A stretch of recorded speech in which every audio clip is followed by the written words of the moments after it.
Greetings and salutations, people. What's going on? I'm here and joined by the one and only Nick Lamb. Say hi to the people. Oh, hi. It's dragon time. Drag it up. Dragon. Not, I was saying, I'm not at the ball. Just had the S. We have Kasak from Kubera, One Last God, versus Kaido, the strongest creature. And on land, air, or sea, if it's a one-on-one, bet on Kaido. So we're gonna have these two dragons go at it in this little power scaling extravaganza that him and I are gonna do. And did you at all want to start with any general verse stuff, or did you want to just kind of hop into explaining the two characters and how things will shape up? People know about One Piece powers. Yeah. Just for the purposes of this, if you want to know what Kasak is capable of doing, he has this ability set called Transcendentals, which are basically just his special attacks. Mm-hmm. That's all you really need to know for this. Yeah. And attributes, which are the base elements that his Transcendentals then draw from. That's really all there is to know for this, for it to work out. In the hour-long Bam versus Lee's video, we actually explain a lot of the.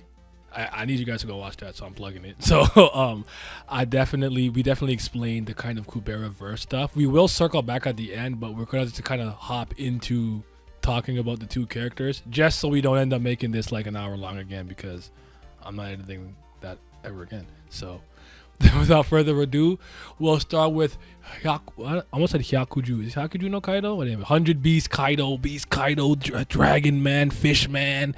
Out here, Wano leader, the captain. Small, medium, big. First, I was a little ninja, then I was a medium ninja, now I'm a big ninja. What was it? What was the other thing for him? What do they call him again? The governor of the Beast Pirates? Some shit like that. Anyways, yeah, I don't know. I can't. Everyone had like a different like little thing, but it's meant that you're the leader. Like I think Commodore was for Teach or something. I don't know. I can't remember. With that being said, let's kind of get into Kaido's abilities and powers and everything. And I'm gonna let you start us off with something. What do you want to talk about? His durability, his strength, his speed, baton. I actually Hacky. The number one thing for this dude, if you've read Wano, was that this man's durability it's not even his durability and endurance are nuts put together with each other. You need specific kinds of abilities to even do damage to him in the first place. Yeah, to bypass his natural defenses, you have to have attacks that essentially attack you from within, or like sound based, or you literally can channel your energy to flow to hit him like inside, because well, we'll get to that, but like dragon, I think it's the dragon scales is one of the things for sure. Like the dragon, just tough, hard, concrete booty ass body. Mm-hmm. That's a couple that with insane levels of endurance and pain soak. The man fought Conqueror's Hockey Coat too. I think that also reduces the damage they take, because Big Mom has that gimmick to some degree. Iron Balloon. I don't remember if he has that. I think that's just her thing. I thought that the whole idea of them not being able to hit it up, they had the aura over, but maybe he doesn't really do it to the same degree. I don't think he does that. Okay, yeah, fair enough then. So you think his durability is just naturally based off his fruit then? The devil fruit, yeah. Okay, but then he also, because of his Oni lineage, he's a good point. Durable in terms of how much damage he can take. Like, if you run down through the arc, this man fought all 9 scabbards, 2 of them Sulong. Then he had to fight Luffy, Zoro, Kid, Law, and Killer at the same time, because even though Big Mom was up there, none of them gave a fuck about her and attacked him basically throughout the whole time. Then he had to fight Luffy solo. Then he had to fight Luffy, Law, and Kid together, or Luffy, Law, and Zoro together, because Kid and Killer dipped. Then he had to fight Luffy solo again. Then he went down into the island, and then he fought everybody that was in that area, Scabbards again, and then had to go through Kid and Law attacks again. Then he came back up to fight Luffy again. Then he had to fight Gear 5 Luffy. Throughout all of this man is taking attack. Oh, and I forgot, he had to fight Yamato 1v1 up there. He's also doing this while he's using his power. He's using his ability and power to lift the entire island off the ground into the air, and then try to drop it on like the main capital. Which we know was a stamina drain. Yes. Because at certain points in the fight, he did say that he was having more difficulty controlling it. And it was starting to crumble a little bit when Momonosuke and Yamato were trying to like whatever, because I think the more we needed to focus his strength on the fight, the more shaky and wobbly the slab of earth, if you want to, whatever you want to call it, became. So, yeah. And just to put into perspective the kinds of attacks he was taking, again, he was taking Gear 5 attacks, he was taking Conqueror's Coding, Advanced Armament Hockey Infused, Gear 4 attacks, he was taking miniature versions of his own attacks that his daughter was able to use, he was taking Conqueror's Hockey Coded, Advanced Armament Hockey Infused, and buffed Zoro attacks with the Ashraf attack that he got on him. Law hit him with a Gamma Knife at one point, which didn't do as much damage as most of us probably thought it would do when he hit with it. And yeah, like the stuff that Kaido was taking in the arc comparatively for One Piece characters was pretty fucking insane. Yeah, like he definitely incredibly hard to put down. And that's kind of just natural stuff because he can still add extra layers of defense or attack potency with Busoku Haki, hardening armament. And I know Law said this. I don't know that it was specifically for Conqueror's Haki. Maybe I'm whatever. But he did say he can't move Kaido in his room because his Haki is too strong. Haki being the kind of energy source of in One Piece, willpower. Yeah. One is for cognition, observation. It lets you kind of feel and see things, see the future if you're really good at it intuitively and stuff like that. So you can kind of predict. One is more so for defending yourself better and attacking better. And I guess Conqueror is the same thing, but just even betterer. It's just an amp. Better and betterer. The most better. Yeah. So, hold on. All right. So, Kaido, his main bread and butter in a lot of ways is the fact that he's super durable. Like you said, stamina is incredible. He can just fight forever and for long periods of time, but he's also extremely powerful, able to knock out some of the strongest characters in One Piece with 1 or 2 blows. Odin, I know Odin took more damage throughout that war, but we saw him get clubbed once he was out. First time he hit Luffy, one time Luffy was out. Was able to knock out Luffy numerous times and taking out characters like Zoro and Law with very minimal, like not say minimal attacks, but very few attacks. And Zoro's another character that's very strong and hard to put down.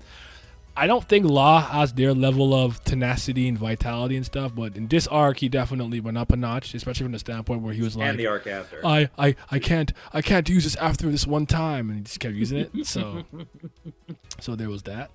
But yeah, man. So he has his club.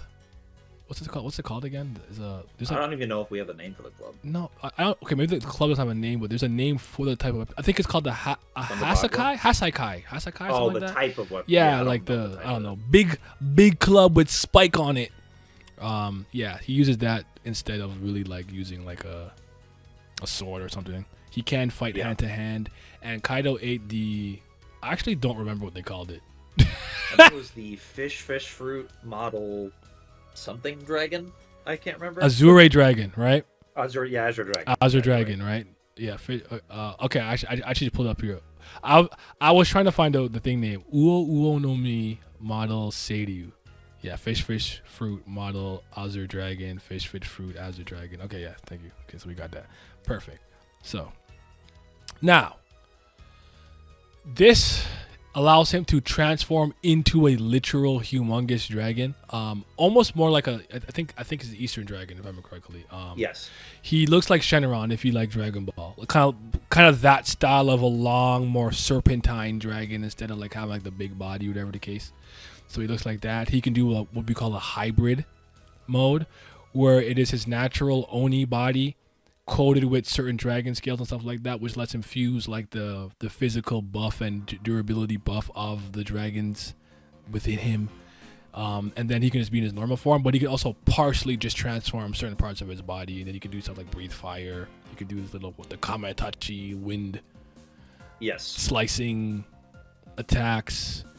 I don't remember him doing this in the manga, but in the anime, he could just summon lightning to his club and hit you. I believe he could make like storms around him. He could make storms, but I don't remember. Like in the manga, did he ever just be like put his club up, lightning hits it, and then he just hits someone? No, I don't know. That was an anime only thing. Okay, yeah. So yeah, he has a variety of attacks and fire and boral breath and all of those things, but like.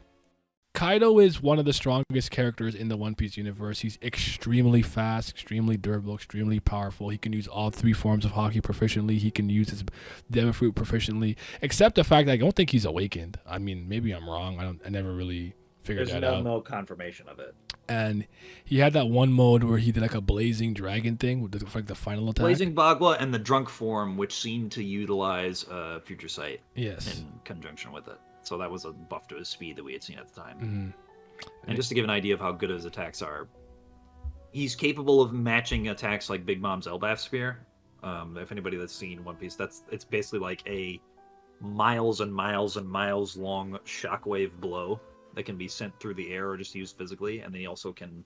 His main form of attack is hitting you with the club. So physical damage that's going to do quite a lot to any opponent that they come across. Mm-hmm. Is there anything else on Kaido you think is super important to say or highlight? Because I honestly I am drawing a lot of a blank. So I'm kind of do this off the cuff. Other than saying like he has all advanced forms of Haki that we've seen so far. So advanced applications of observation, seeing the future, advanced applications of armament, where he can do internal damage to somebody or make a barrier around his like weapon or hand if he wants to. Although he hasn't done it with his body parts, he's only done it with his club. And then Conqueror's Haki buff, which basically just amplifies all of his attacks to a higher degree. And all that in conjunction makes him easily one of the 5-3 most powerful people in the verse for One Piece right now. Yeah. That's currently still quote-unquote alive, because we don't know if he's dead or not. Yeah, it took a really did take like an insane amount of like, I'm just gonna call it contrivances to get this man out the paint. And he really did take like the main cast and our hero Luffy to like the absolute brink. So Luffy had even gotten power-ups in the fight. Yeah. Luffy had to awaken, get a new gear, and get 2 Haki buffs. Yes. To beat this man. And he was still putting work in on Luffy after he got his ridiculous Toon Force, whatever it is you really want to call it, power-up. So there was that. So yeah. Now, in terms of the One Piece community conversation that you've had and stuff, has anybody ever like given like hyperbolic statements about Kaido, like he's this fast or this strong, like continental? Like I don't know if you have. There are some people that like these aren't necessarily One Piece fans, but there are plenty of people that think that One Piece characters are FTL. People that actually read One Piece know that's not true, just because the laser beam feats that people do is not necessarily indicative of that level of speed, especially because observation Haki is really the only way they can dodge actual light or interact with light. So it's not necessarily that they're moving that fast, it's more like a time slows down for them so they can like engage with things that are moving quicker than they are. Physical strength, I've seen people highball Kaido to multi-continental. So interesting. Now, when people do that, it's probably based off of potency scaling, because he's never done that in terms of AoE, ever. The most he's ever done for AoE is lifting Onigashima, which is a very large island, or blowing up a mountain top, not even a whole mountain, with his Boro Breath and Dragon form. Otherwise, he's never had anything in terms of that scale, so it has to be potency scaling, which I don't particularly like engaging in, because it requires a lot of mathematics that the author might not even engage in, that the reader then supposes is the case. Yeah. So in my opinion, I'd scale him down to like mountain large city from what I've seen. Especially because Onigashima would be it's not necessarily, when you think island size, like one would probably think like, oh, it's like Hawaii. Onigashima is not that big. It's probably about like the portion of Manhattan, or a portion of Manhattan in terms of like real world scale. Not even the entire size of the island. Yeah. And personally, even if we gave Kaido, let's say Kaido, we gave him that like multi-continental this fast for the most part, and we kind of like highballed him. This is where a lot of you guys are gonna get mad. It doesn't fucking matter. It doesn't matter what he got. It don't matter what's in that bag. It's still not enough. Not enough. It's still not. He getting washed. He getting cooked. He doesn't stand a chance, bro. You could take the entire crew against Kasak, and they all dying. All right. You start us off, man. Let them know what a real dragon looks like.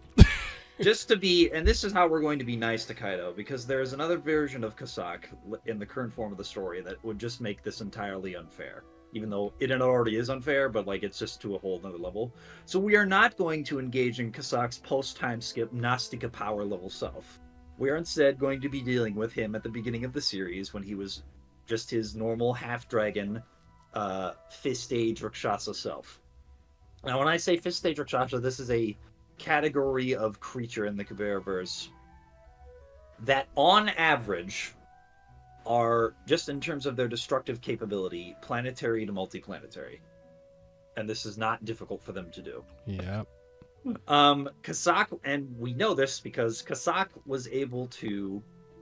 We'll just run down the feats first. Kasak already is, in his Sura form as a dragon, ginormous. Like, he is easily the size of a mountain in terms of his entire scale, and has the physical strength to back it up, where he can grab mountain-sized creatures or even bigger and toss them around if he wants.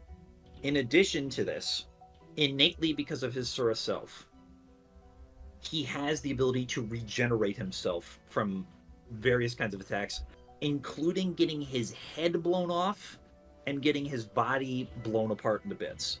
This is how potent regeneration is in this verse for all these sort of monstrous characters, and it applies ubiquitously no matter what type of creature you are. But as a dragon, Kasak inherently has better defenses than most other characters. For instance, for any people that know Kubera characters' names, there was this a snake Sura by the name of Ryagara, who had fire-based attacks that she had hit another powerful Sura named Maruna with. And these attacks were, despite Maruna being stronger than her, potent enough to make Maruna have to dodge them when he attacked, or when he was fighting her. Ryagara hits Kasak with these attacks, and he lets them hit them, and they do no damage to him. He doesn't even need to regenerate at all for these. And Maruna and when we're scaling these types of creatures, these creatures are not going to get hurt by something unless it has the capability of at least, like, blowing up a town, blowing up a city, blowing up a mountain. Like, it's crazy levels of damage that you need to put into these people to even make them regenerate. And that's just getting into his defenses. If not, you want to keep going from there in terms of his abilities that he has. Yeah. So, man. So, yeah, it's just again, like, size difference and all kinds. Like, it's just insane how, like, outclassed that he is. But then you get into something like Crescent Gate, right? You didn't talk about Crescent Gate, right? No, I did not. Okay, so Crescent Gate, right? It's a shortcut. It basically allows him to travel between dimensions, in a sense, like a dangerous void. Like, like, bro, like, I just saw the cosmic ray, like, cosmic ray, blowing you away, right? It's a physical attack, right? You got the heat burst, which is physical plus heat. You got dark vermilion vortex, which, like, bro, like, there's so many, right? So that's a transcendental skill that has the same effect as, like, kind of like dark vermilion flash, but the vortex can be targeted at the area of the user's choice. Like, it's immediate. It's hard to avoid. Yeah, you cannot dodge. Like I can't even remember them all. Is how crazy it is. The way that the Transcendentals work is that each one is going to have a specific hack to it. And, like, we haven't even seen his full arsenal, but, like, when you have things like, I can auto-target you, I can hit a wide area, I can make a circle around me that will then shoot a beam from it that can, like, blow up mountain ranges or cities in an instant. And majority of the time, we haven't seen Kasak output his full level of DC because he's a protagonist in the series. So when they're fighting on planets where humans are living, he himself is not going to use the abilities that could blow up that planet. He has and to the reason why we can say that he can control do his this is strength. because we've seen other fifth stage Rakshasas, and one in particular that he has fought against. This character was able to, with one barrage attack, kill 3 planets at once. And he was capable of dealing with her outside of other hacks that she had in terms of physical power and attack power. And the primary way he can do this is that he has a breath attack, and all dragons have these attacks. But Kasak is special, because all dragons have fire attribute mixed in with their breath, so they automatically have fiery-based, like, elements attached to their breaths, and of course it's going to be highly destructive when they do this. The difference with Kasak is that his second attribute is destruction, which means the very essence of destruction and non-existence is tied into this breath in terms of the damage it can do. Yep. But also, because of the mixture of fire and destruction with Dragon's breath, Kasak's breath is invisible when he does it. You cannot see the breath when he shoots it. That future the shot, off the booze better be going insane. But you're still not dodging it. And even when we see him use it in a way where he's trying not to hurt people, he did a beam at 4 different Rakshasas at once, and he didn't aim it directly at them to avoid where he was hitting because they were in the middle of a city full of people. Mm-hmm. The beam still traveled the entirety of the length of the city across, drawing a divot in the ground and then basically a shockwave on top of it that was, I would assume, a few miles across. And the beam went on for at least, I was tens if not hundreds of miles. Like the length at which this went was nuts. And again, this is him not as strong as he is currently with what he was doing. And in terms of other specific abilities that he has, and this is why something like Future Sight is not necessarily going to. I was about to bring up the Vermilion Chaser, right? I know it uses a lot of vigor. And it'll be dumped using a single enemy because it's still such a powerful attack. If you decided to use an attack like that against one enemy, you're getting devastated, bro. Mm-hmm. There's no chance for you. But go ahead, my fault. I'm cut you off. And I'll say this is where it becomes a difficult fight for Kaido in terms of dealing with him. The one advantage that he would have is that as a half, Kasak doesn't have the ability to maintain his vigor the way other like actual Suras would, because he's half human, half Sura. Mm-hmm. So the stamina drain on him is going to be much more severe.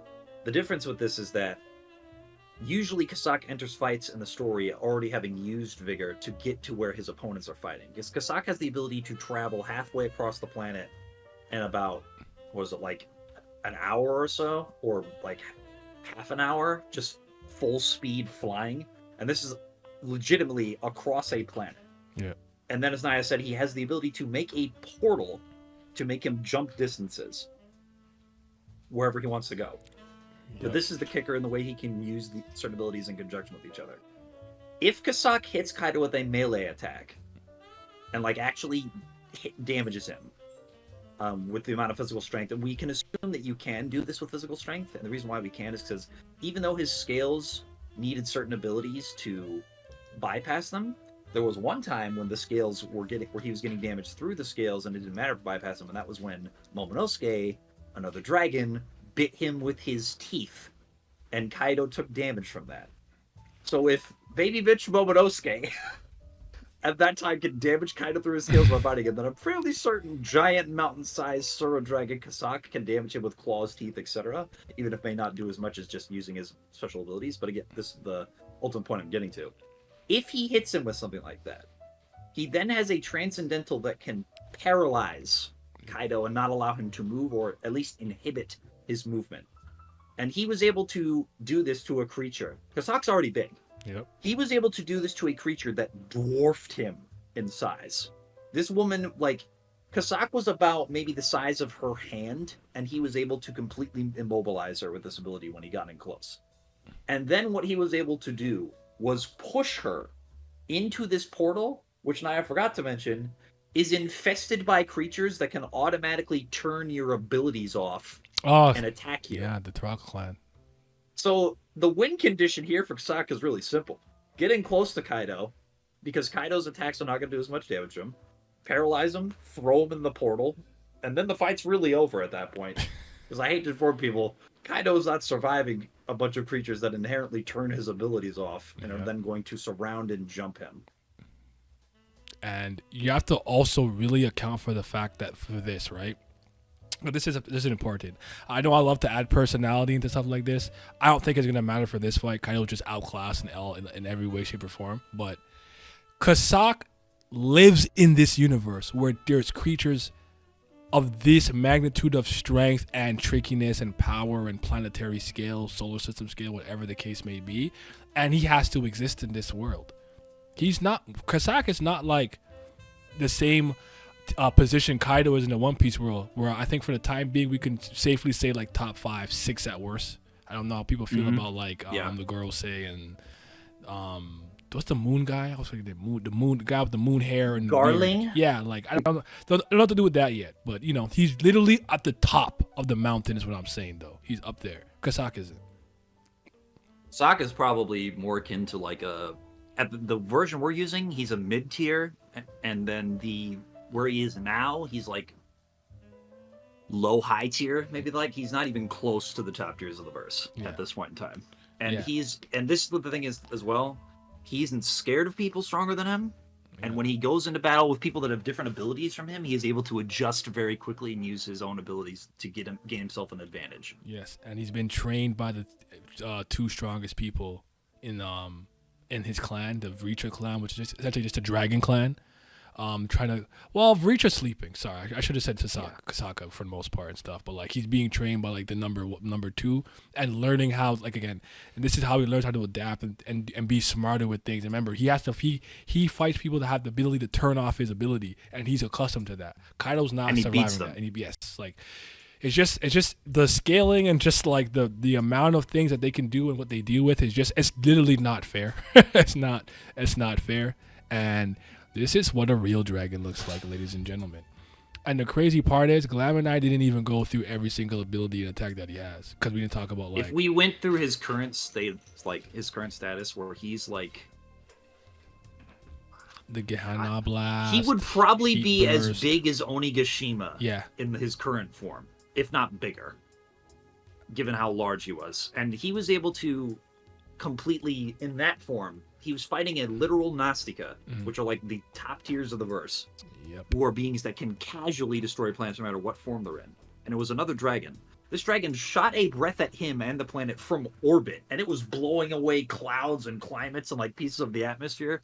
Kasak stands in the middle of the beam, puts his arms up and blocks it and stops it from hitting the target that's behind him, while it's like devastating the landscape around him.